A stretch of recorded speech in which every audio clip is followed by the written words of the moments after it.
Ele tem a intenção de salvar, de limpar, de purificar, de libertar, independente da condição que esse povo esteja. Quando nós olhamos para a Bíblia, nós vemos um povo escravizado, atolado dos seus pecados, e Deus agora permite que os adversários, os inimigos mais fortes que Israel se levantasse. Olha para o seu irmão, aponte para ele com o dedo de profeta e diga: se for necessário Deus usar o mais forte que você, para você se libertar, Deus vai fazer isso em teu favor. Você pode levantar suas mãos nessa noite, porque eu vejo Deus trabalhando em nosso favor.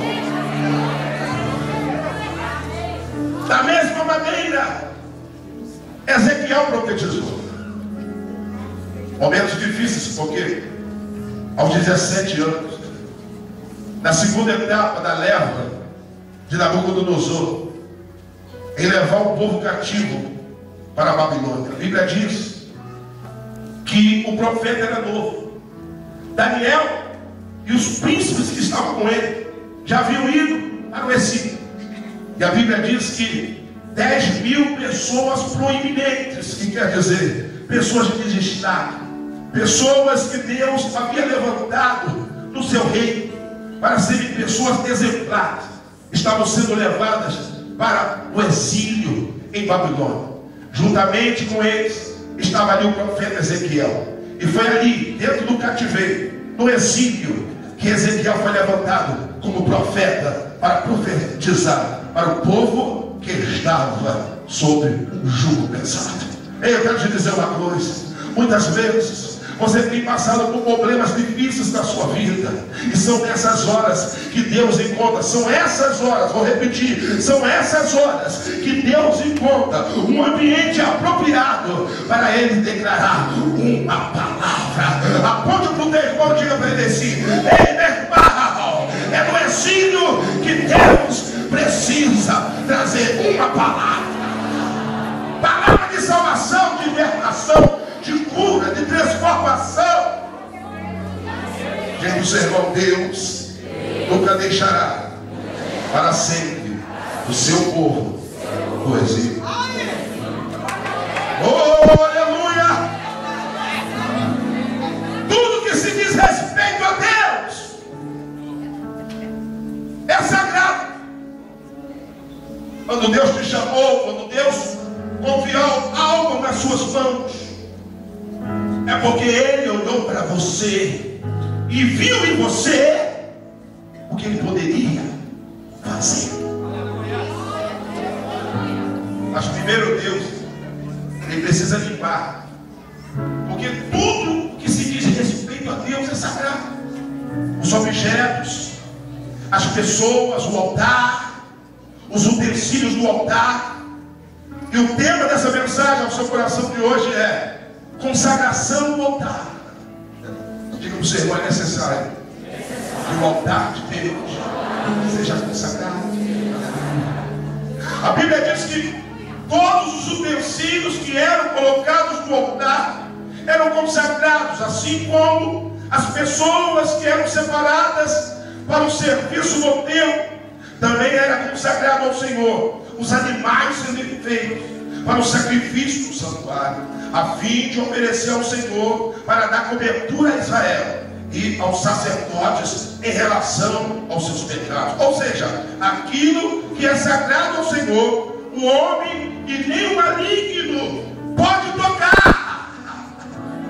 Mas você não entendeu, aquilo que é consagrado, aquilo que Deus consagrou, o diabo não pode tocar. Estou dizendo aqui uma coisa: o diabo não pode tocar em você, aleluia, ainda que o mundo se levante contra ti. Diga para o seu irmão: Deus está no controle. Aleluia, louvado seja o nome do Senhor. Oh, aplauda mais forte a Deus.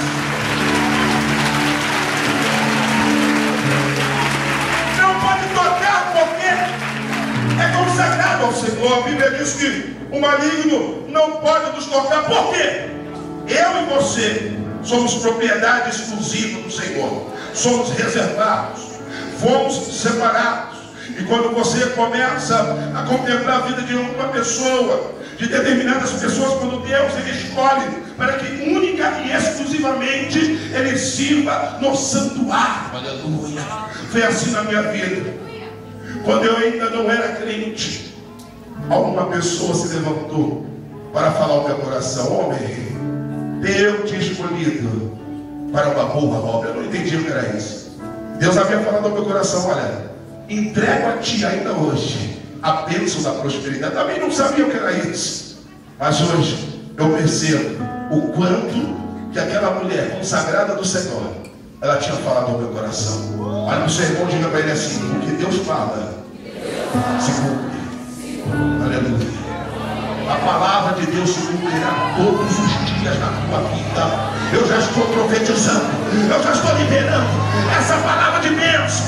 Há uma ordem de bênção sobre a igreja, porque o inferno não pode se levantar, não pode prevalecer contra a igreja gloriosa. Aleluia. Nesses últimos dias, a mesma coisa. Abra comigo aí, livro de Malaquias, capítulo de número 3. É interessante, porque a Bíblia está dizendo, propriamente no verso de número 11, que o que Deus consagra não pode ser tocado. E diz assim no verso 11, aliás, verso 10: trazei todos os dízimos à casa do tesouro, para que haja mantimento na minha casa, e depois fazei prova de mim, diz o Senhor dos Exércitos, se eu não vos abrir as janelas do céu e não derramar sobre vós uma bênção. Quer dizer, existe já uma bênção liberada sobre nós. Aleluia, uma ordem divina de bênção. Não derramar sobre vós uma bênção tal que dela vos advenha a maior abastança, e por causa de vós repreenderei o devorador, para que não vos consuma o fruto da terra, e a vide no campo não será estéril, diz o Senhor dos Exércitos. Olha para cá. Há uma controvérsia. Por que, pastor? Porque muitas vezes as pessoas elas têm o costume de consagrar alguma coisa. Quando você compra o seu carro novo, você quer apresentar a Deus uma forma de consagração, que aquele veículo que Deus te deu servirá para a obra de Deus, servirá para você. Aleluia. A sua vida é consagrada, a tua casa é consagrada, os utensílios e as bênçãos que Deus entrega nas tuas mãos são consagrados. Mas como consagrar o dinheiro? Digo, Senhor, só através do dízimo das ofertas. Por quê? Porque aquilo que é de Deus, irmãos, digo, Senhor, o maligno não pode tocar. Fala para ele também assim: nem você pode tocar. É de Deus. Diga comigo: dízimos e ofertas. Fala mais forte: dízimos e ofertas são coisas sérias e santificadas ao Senhor. Quando nós burlamos esse mandamento, essa vontade de Deus, o nosso dinheiro fica desprotegido. Porque uma vez que você separa o seu dízimo e oferta em consagração ao Senhor, automaticamente o teu dinheiro, a tua finança, os teus pertences, as bênçãos que Deus já derramou sobre a tua vida, o teu carro, a tua própria vida, a tua própria família, serão protegidos pelo Senhor.